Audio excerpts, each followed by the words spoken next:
Alright guys, welcome to the Team Ham channel. I'm here with Pepper, Mm-hmm. the man who's playing Aqua Force for Vieira, and he wanted to show his deck profile to you guys. So without further ado, Pepper, it's all yours. Cool. So, this is the deck that I brought to the tournament over the past weekend. The Team Invasion. And it's generic Maelstrom build. However, there are things I put in there that I'm noticing other people don't, which perplexes me. So, without further ado, starting out, of course, I run Eric. Eric starter, you know what he does. Moving on. For me, I start out, I got 4 of the Bubble Ball Corporal. Really good, really consistent, and that is what this deck is very proud about, is that it's incredibly consistent when it wants to be. The other one that I go with is Analyze Shooter. It's real simple, and it doesn't seem that amazing since, 6k power.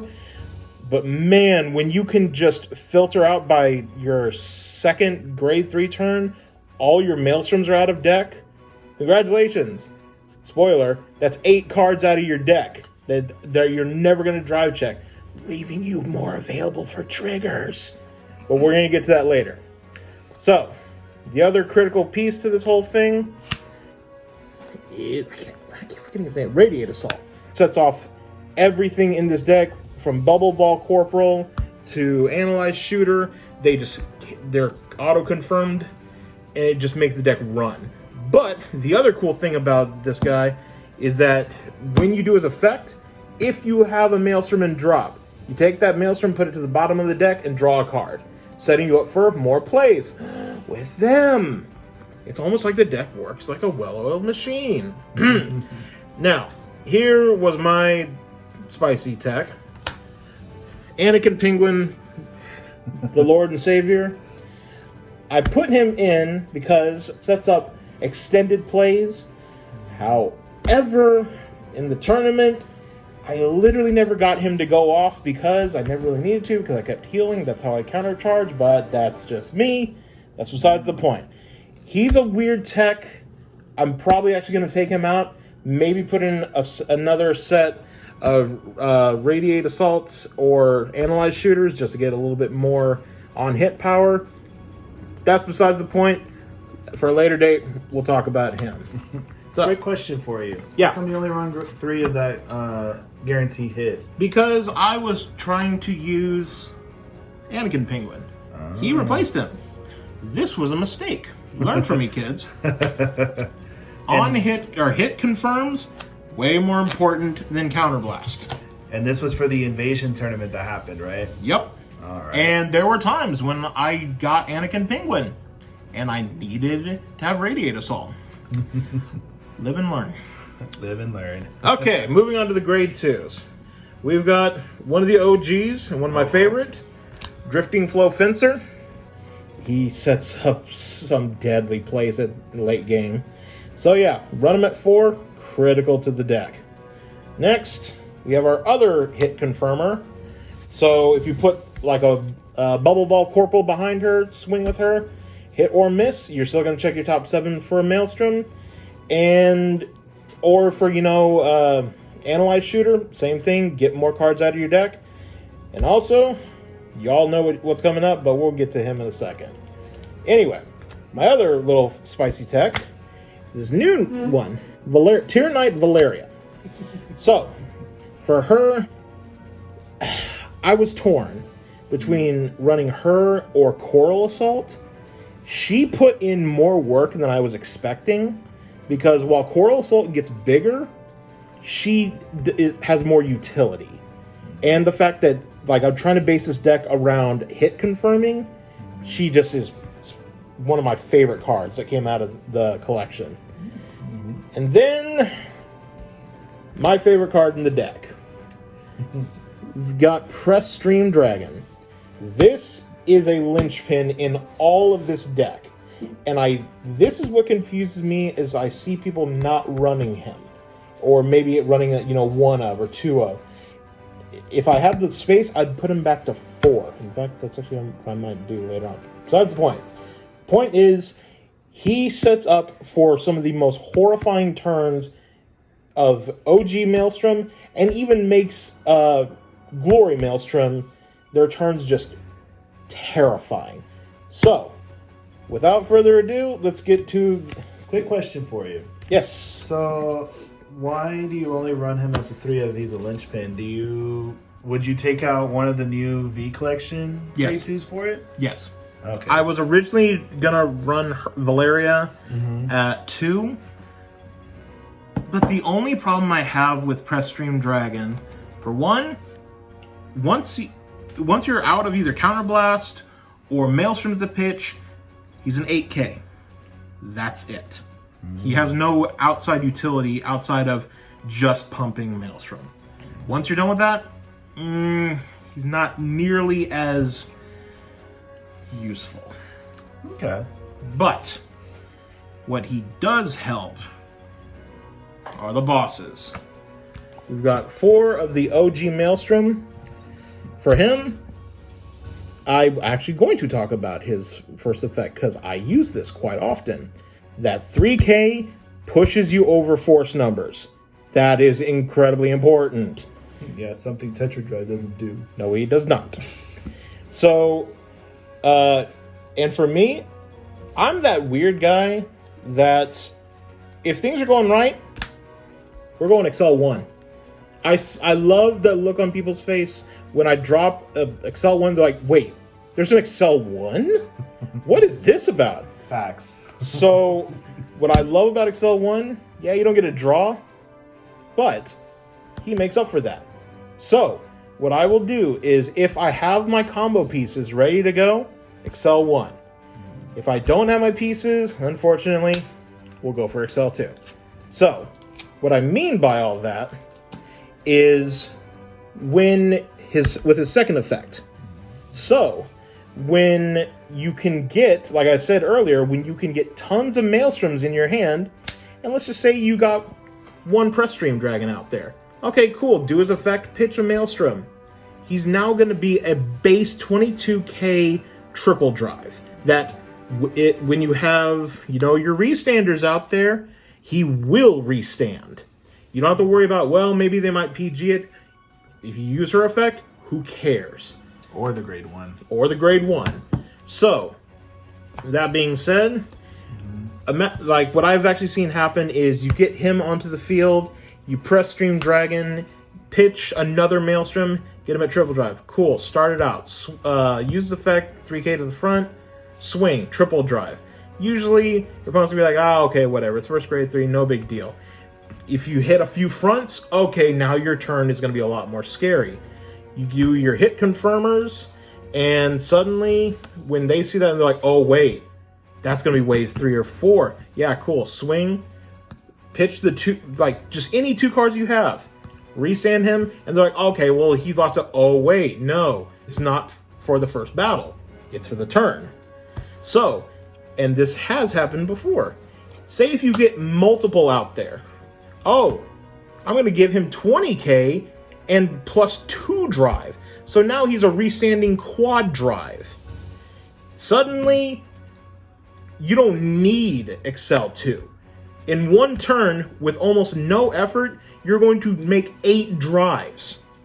And that's including with draw triggers, front triggers. You can make your turn have so much power that your opponent will suddenly go, oh god, I gotta drop my whole hand.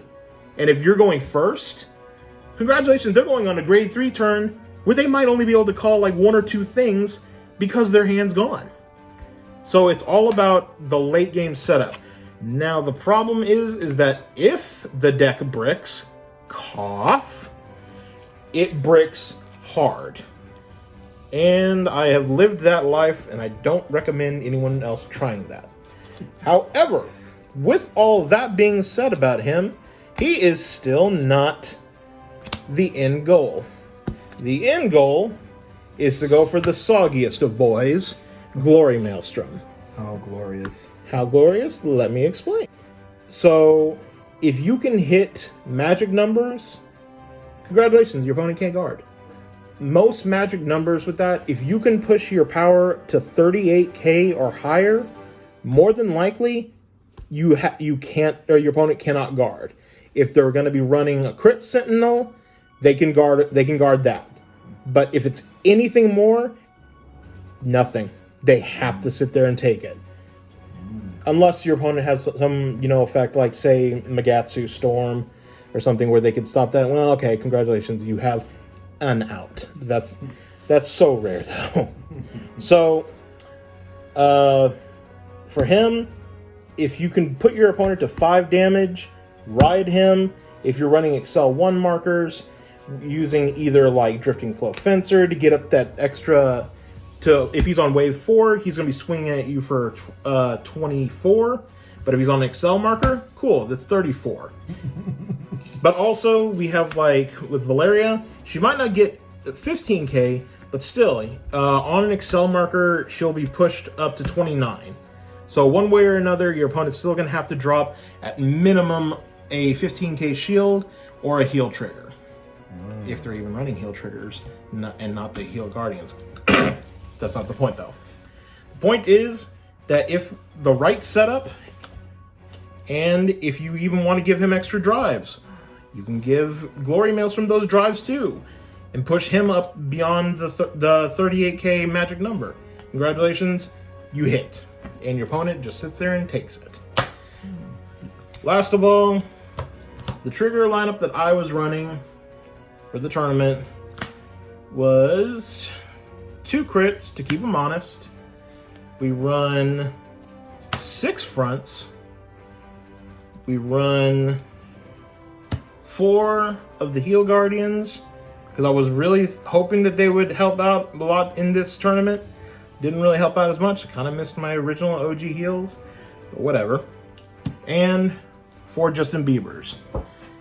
So for this one, it's more geared towards fronts, because you want to poke. Yep. You keep, for me, I just keep 2 crits in there, because if, say, early game you guard with 1, and your opponent pays attention, like, oh, so he's running crits in there. Huh, I need to keep track of that, because, oh no, what if he swings with his Octo drive and gets, like, 2 crits on that? Suddenly, ooh, everything's way more dangerous. They don't think about it, it's only 2. Keep them honest, guys. But the fronts, that's the important thing. The fronts make every other unit get closer to hitting the threshold of 38k, so that Glory Maelstrom will push the game.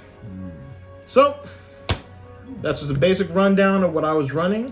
However, one last thing I did want to bring up, and that I am planning on bringing into the fold, is Maelstrom Reverse. I need to do more research on him, but this guy was something I didn't realize that we needed in Aqua Force, in the fact that he gets power, you can still pump him up with Press Stream, because he is a Maelstrom. He gives himself extra drives, and he gives himself extra power at the cost of your opponent not getting hit. So now they have to start worrying, okay, Tier Knight, do I want to let this hit and get them a draw and a spot remove? Or do I want to guard that and just get a spot remove with him? It starts making your opponent have to not go into autopilot. Anything in this game that stops your opponent from just auto-guarding is a huge boon in my book. Because the more you force your opponent to actually play the game, the more chances they will either misplay or overguard or just lose the mental game, which happens a lot more than a lot of people like to admit. And then, again, you just keep pumping him even higher. Eventually, your opponent will just run out of ways of cards to guard, knowing that that crits and extra drives and potential extra crits are coming. So, again, make them think. So, one way or another, what I love about him is that he is going to consume opponents' resources. He, most of the time with combo decks, usually people can play around it just by maintaining a hand. You maintain a hand, you can just guard across it. Maelstrom Reverse makes you actually have to plan more. And like I said, the more your opponent can't go onto autopilot, the more chances they have to screw up. So it's head games, and I like doing head games with my card games. So that was my basic deck profile, and I am very open to different suggestions because, again, apparently I don't run this the way the man wants you to run it, which is just a lot more. It's always Coral Assault, it's always this, always that. Press Stream is my guy, and he always will be, especially in this. So yeah, guys, thank y'all for spending time listening to Pepper ramble on about his soggy dragons. A man who loves his soggy dragons, that's for sure. This is true. And again, thank y'all for watching. Like, share, and subscribe to our channel. And yeah, stay spicy. Right. Thanks, Pepper. Y'all take care, guys. Thank you for your in-depth analysis. It's a lot longer than I expected it to be, but I loved it. And I'm sure everybody else loves it too. Y'all have a good night. Later.